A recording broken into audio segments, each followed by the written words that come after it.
मेरे प्यारे बच्चों, YouTube channel chemistry point by Sonu sir में आपका स्वागत है। कल आप लोग को केमिस्ट्री में सबसे पहले हम लोग इनऑर्गेनिक केमिस्ट्री डिस्कस कर रहे थे बाबू। इनऑर्गेनिक केमिस्ट्री में जो चैप्टर बता रहे थे, चैप्टर का नाम था कोऑर्डिनेशन कंपाउंड या उसी को बोलते कॉम्प्लेक्स कंपाउंड। इस चैप्टर का लेक्चर फर्स्ट हम लोग कल बात किए थे। आप उस लेक्चर को अवश्य देखे होंगे। जो बच्चे उस लेक्चर को नहीं देखे हैं वे सारे बच्चे पहले उस लेक्चर फर्स्ट को देखिए, ताकि आगे का लेक्चर आपको आसानी से समझ में आ जाए। आज हम लोग लेक्चर 2 कॉम्प्लेक्स कंपाउंड का बात करेंगे बाबू। आज सबसे पहले हम लोग एक बहुत ही महत्वपूर्ण क्वेश्चन की ओर चलते हैं। ये 12 बोर्ड एग्जामिनेशन में क्वेश्चन आता है। इस क्वेश्चन को ध्यान पूर्वक याद रखिएगा बच्चे। सबसे पहले क्वेश्चन पढ़ते हम लोग हैं। क्वेश्चन क्या है? Difference between double salt and coordination compound. Double salt और कोऑर्डिनेशन कंपाउंड के बीच अंतर लिखना है। इसमें आपको देखें क्या करना है। इसमें अंतर लिखने के लिए पहले दो कॉलम बना दिए हैं। एक तरफ लिखे हैं डबल सॉल्ट और एक तरफ लिखे कोऑर्डिनेशन कंपाउंड। बारी बारी से अंतर को समझेंगे। बोर्ड पर ध्यान रखिएगा। यहां पहला पॉइंट में आपका डबल सॉल्ट की ओर है। दे exist in the solid state. इसका अस्तित्व केवल ठोस अवस्था में होता है। लेकिन इसकी बात करें कोऑर्डिनेशन कंपाउंड का, they exist in the solid state as well as in aqueous solution. इसका अस्तित्व जलीय विलयन तथा ठोस दोनों अवस्था में होता है। कहने का मतलब क्या है कि डबल सॉल्ट को जब एक्वस सॉल्यूशन में डालेंगे तो ये आयंस के रूप में टूटेगा, लेकिन जब इसको एक्वस सॉल्यूशन में डालते हैं तो ये आयंस के रूप में नहीं टूटता है। यानी कहने का मतलब ये ठोस अवस्था में रहे चाहे जलीय विलयन में रहे, ये दोनों अवस्था में अपने अस्तित्व को बनाए रखे। लेकिन ये केवल ठोस अवस्था में अपने अस्तित्व को बनाए रखता है। जलीय विलयन में जाने के बाद ये अपने अस्तित्व को खो देता है। अब आते इसका सेकेंड पॉइंट देखिए क्या है। इन aqueous solution they dissociate completely into ions. In aqueous solution में कहने का मतलब है कि जलीय विलयन में जाने के बाद ये पूर्ण रूप से आयन में विभक्त हो जाते हैं, जबकि ये जलीय विलयन में जाने के बाद पूर्ण रूप से आयन में विभक्त नहीं होते हैं। नेक्स्ट इसका तीसरा पॉइंट आइए डबल सॉल्ट की ओर। There are ionic compounds and do not contain any coordinate. मतलब जितने भी डबल सॉल्ट होते हैं वे आयनिक कंपाउंड होते हैं, आयनिक यौगिक होते हैं। क्यों? क्योंकि ये एक्वस सॉल्यूशन में जाने के बाद आयंस में टूट जाते हैं, लेकिन इसमें कोई भी कोऑर्डिनेट बॉन्ड नहीं होता है। लेकिन हम बात करते हैं कॉम्प्लेक्स कंपाउंड में, तो ये आयनिक हो भी सकता है और नहीं भी हो सकता है। लेकिन इसके कॉम्प्लेक्स भाग में हमेशा कोऑर्डिनेट बॉन्ड होता है। अब यहाँ पे बहुत सारे बच्चे के मन में एक ऐसा प्रश्न आ रहा होगा कि सर कॉम्प्लेक्स भाग में कोऑर्डिनेट बॉन्ड कैसे होता है? तो इसकी चर्चा आगे हम करेंगे डिटेल से। अभी इसमें कोई टेंशन लेने की बात नहीं। पहले आप अंतर को ध्यानपूर्वक देख करके इसको पहले याद रखिए। अब इसका देखते हम लोग हैं चौथा अंतर में डबल सॉल्ट की ओर। In a double salt the metal ion show their normal valency. जो डबल सॉल्ट में मेटल आयंस होते हैं वो नॉर्मल वैलेंसी को दिखाते हैं। उसी प्रकार से कोऑर्डिनेशन कंपाउंड में जो मेटल आयंस होते हैं वो दो प्रकार की वैलेंसी को दिखाते हैं। एक का नाम है प्राइमरी वैलेंसी और एक का नाम है सेकेंडरी वैलेंसी। अब यहां से बच्चों ध्यान देना है कि सर प्राइमरी वैलेंसी क्या है और सेकेंडरी वैलेंसी क्या है।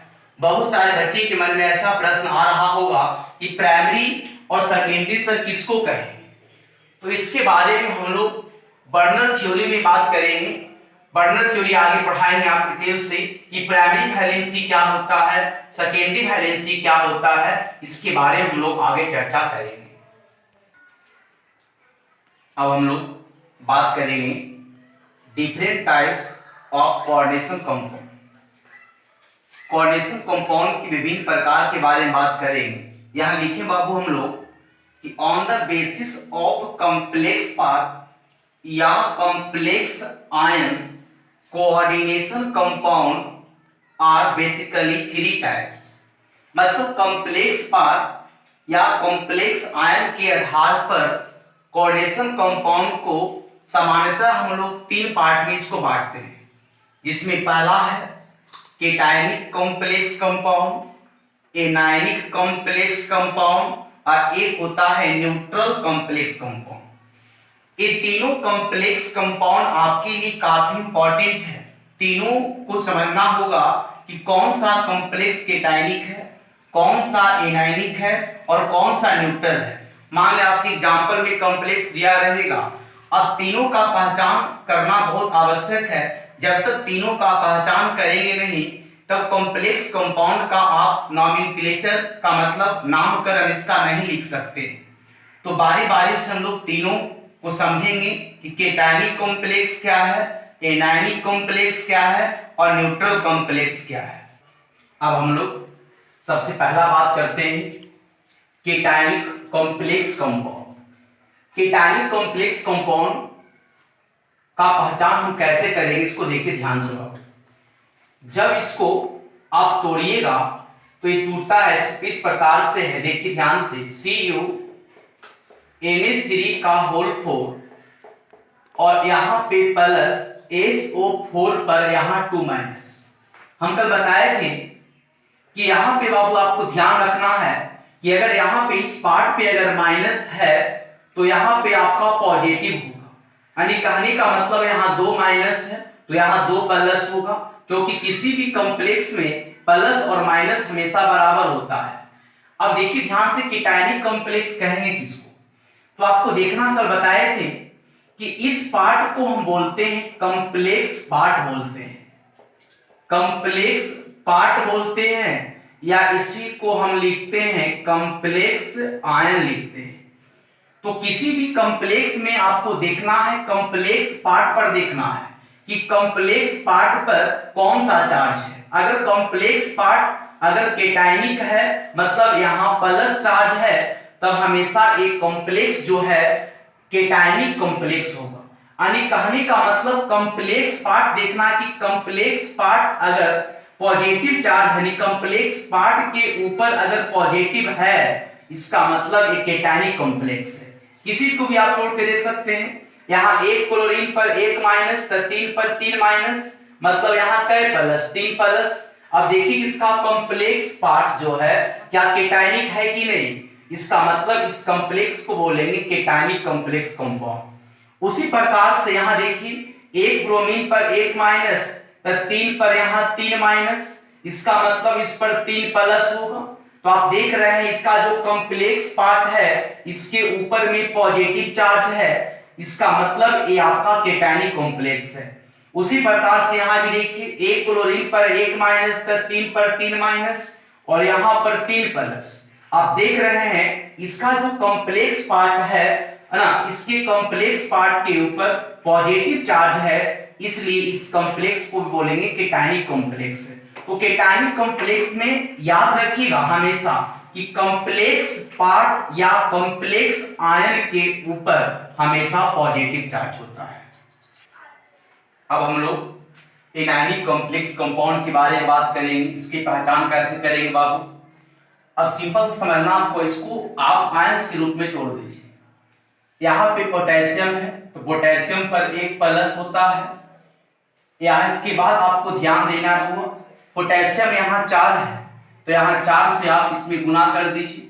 उसी प्रकार से FeCN का होल 6। अब देख सकते हैं कि एक पोटेशियम पर 1 प्लस मतलब 4 पोटेशियम पर 4 प्लस, तो यहाँ पर आपका 4 माइनस होगा। अब देखना है इसमें कि जो स्क्वायर ब्रैकेट वाला पार्ट है इसको बोलते हैं कॉम्प्लेक्स पार्ट, अभी पीछे बताए थे। एक कॉम्प्लेक्स पार्ट है, इसी को कॉम्प्लेक्स आयन भी कहते हैं।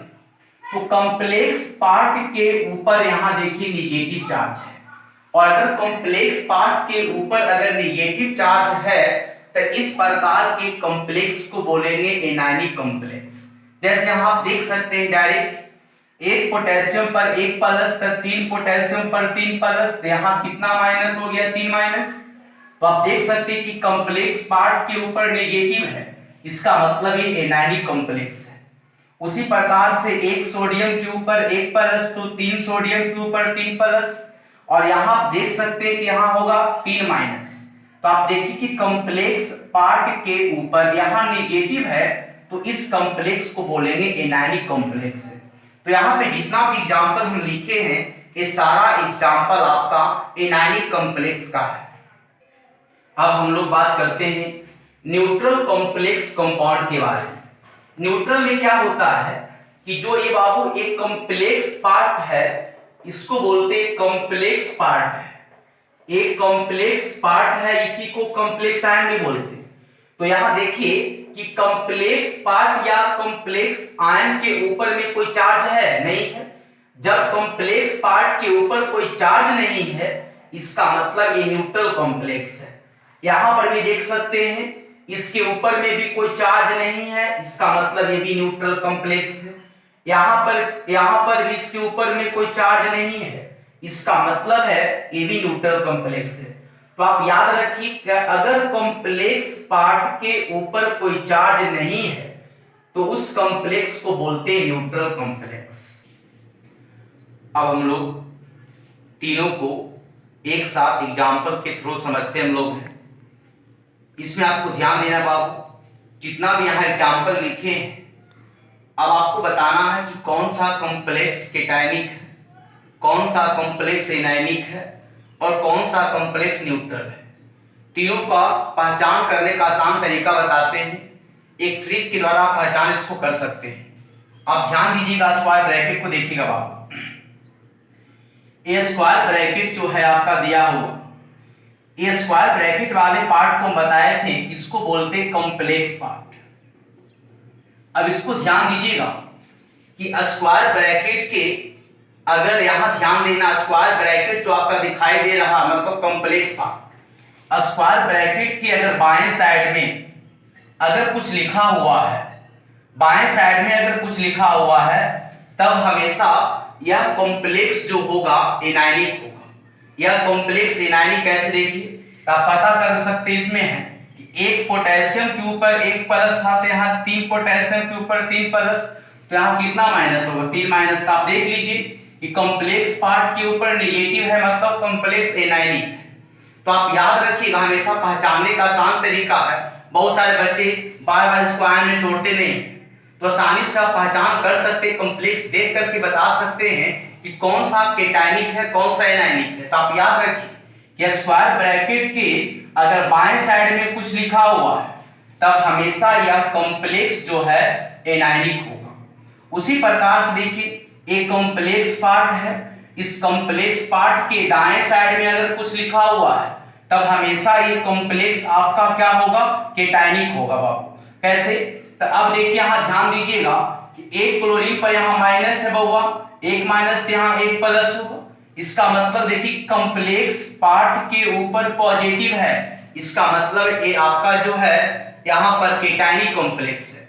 तो आप याद रखिए कि स्क्वायर ब्रैकेट के अगर दाएं साइड में कुछ लिखा हुआ है तो हमेशा कॉम्प्लेक्स केटायनिक होगा।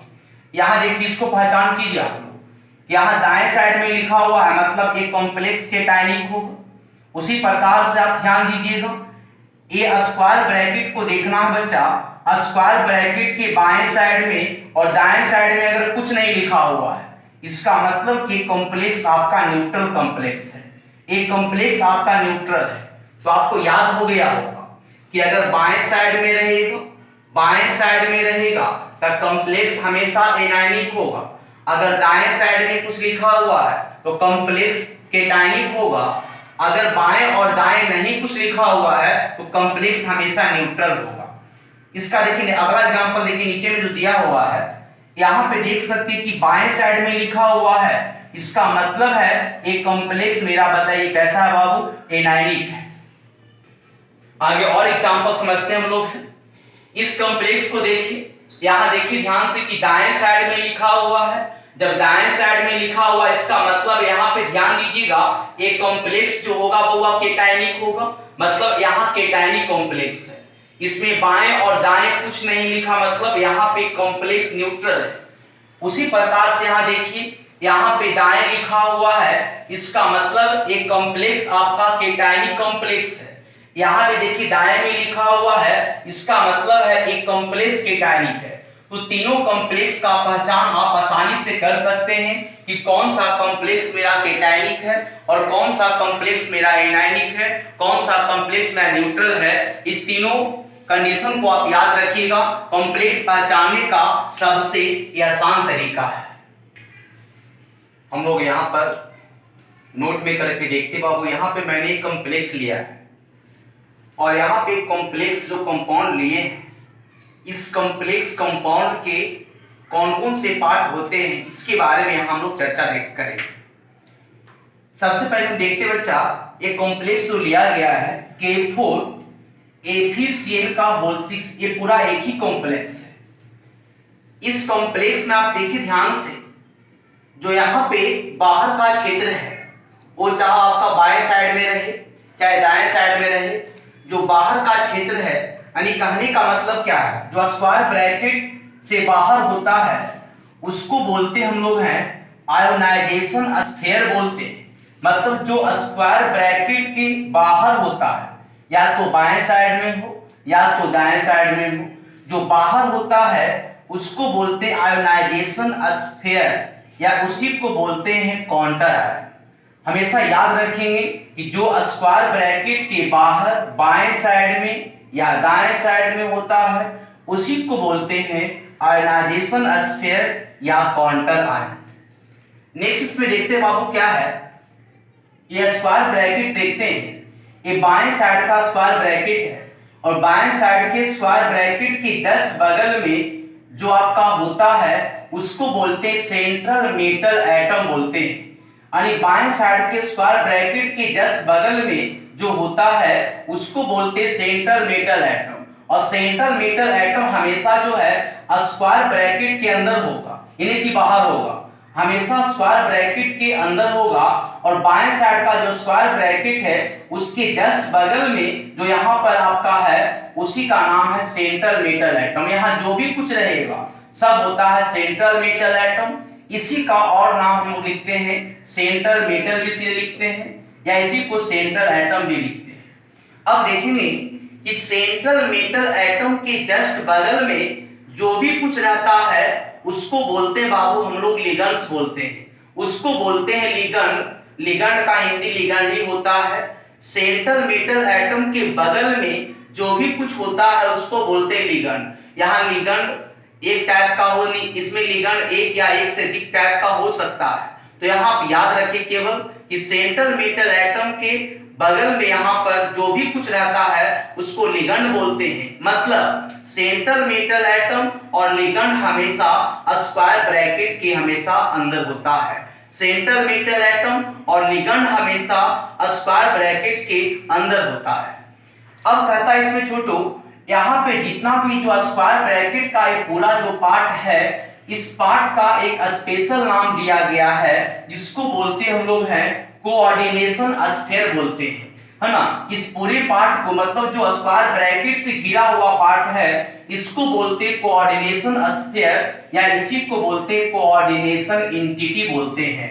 और हमेशा याद रखिएगा कि कोऑर्डिनेशन स्फीयर के अंदर हमेशा दो ही पार्ट होता है, एक होता है सेंट्रल मेटल एटम, एक होता है लिगेंड।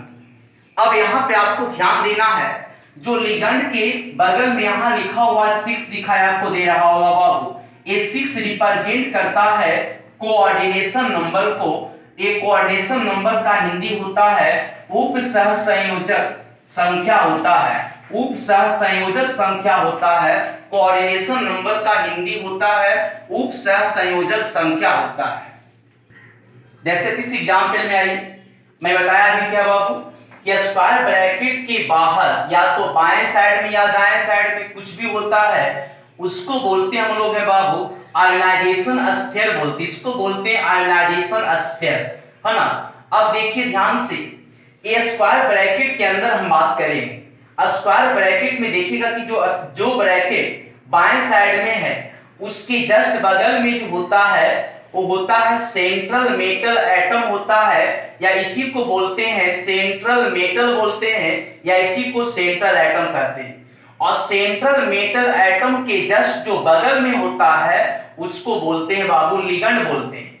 अब यहां से याद रखिए लिगेंड में यहां भी देखिए 6 लिखा हुआ है, इसका मतलब ये भी आपका कोऑर्डिनेशन नंबर है। अब यहां से देखिएगा ध्यान से बच्चा कि जो ये पूरा स्क्वायर ब्रैकेट का जो पार्ट होता है, जो स्क्वायर ब्रैकेट से घिरा हुआ पार्ट है, इस पार्ट का मैंने एक स्पेशल नाम दिया था कोऑर्डिनेशन स्फीयर, या इसी को बोलते हैं कोऑर्डिनेशन एंटिटी बोलते हैं। आप देख सकते हैं यहां भी कि कोऑर्डिनेशन स्फीयर में यहां दो पार्ट है, एक है बाबू सेंट्रल एटम है और एक मेरा लिगेंड है। ये मेरा सेंट्रल एटम और ये मेरा लिगेंड है। उसी प्रकार से यहाँ पे एक और कॉम्प्लेक्स मैंने लिया है। आप देख सकते हैं कि इस कॉम्प्लेक्स में जो है इसके बाएं साइड में और दाएं साइड में कोई पार्ट लिखा हुआ नहीं है, कुछ लिखा हुआ नहीं है। यानी कहने का मतलब है इसमें जो है बाबू आयोनाइजेशन स्फीयर या काउंटर आयन नहीं है। अब देखते हैं पूरा जो स्क्वायर ब्रैकेट से घिरा हुआ पार्ट है इसको बोलेंगे कोऑर्डिनेशन स्फीयर या कोऑर्डिनेशन एंटिटी बोलेंगे। और कोऑर्डिनेशन स्फीयर के अंदर दो चीज होता है, इसको बोलते हैं हम लोग हैं सेंट्रल मेटल एटम बोलते हैं और इसको बोलते हैं लिगेंड। अब लिगेंड के बगल में यहां लिखा हुआ 4 CO का होल 4 है, ये 4 बताता है कोऑर्डिनेशन नंबर को बताता है। तो मैंने यहाँ पे जो है तीनों कॉम्प्लेक्स का चर्चा किया है बाबू। एक मैंने पहला किया था एनायनिक कॉम्प्लेक्स, ये मैंने किया केटायनिक कॉम्प्लेक्स, ये न्यूट्रल कॉम्प्लेक्स। तीनों कॉम्प्लेक्स की एग्जांपल लेके बताया कि किसी भी कॉम्प्लेक्स कंपाउंड में कौन कौन से पार्ट होते हैं, आप सारे पार्ट के बारे में जानकारी यहां प्राप्त की है। इस कॉम्प्लेक्स कंपाउंड में मैं जितना भी टर्म आपको बताया हूं बाबू, सारे टर्म को मैं बारी बारी से चर्चा करूंगा, लेकिन ये सारा टर्म काफी इंपॉर्टेंट है। इस टर्म को बिना समझे आप आगे के पार्ट को आप नहीं पढ़ सकते हैं, मतलब आगे का क्लास काफी इंपॉर्टेंट है। सारे टर्म को मैं बारी बारी से एक एक करके डिस्कस करूंगा, लेकिन बच्चों ध्यान दीजिएगा इसमें इस जो कॉम्प्लेक्स कंपाउंड में जितने भी मैं पार्ट बताया हूँ ये सारा पार्ट जो है आप इस पार्ट को एकदम बिल्कुल ध्यान रखिए। सारे कॉम्प्लेक्स में सेम टाइप का आता है और कॉम्प्लेक्स तीन ही आपका है, या तो आपका कॉम्प्लेक्स केटायनिक है, या तो एनायनिक, या तो न्यूट्रल। तीनों का सेम कंडीशन है कि हमेशा इस तीनों पार्ट में कौन कौन से क्या क्या होते हैं इसको आपको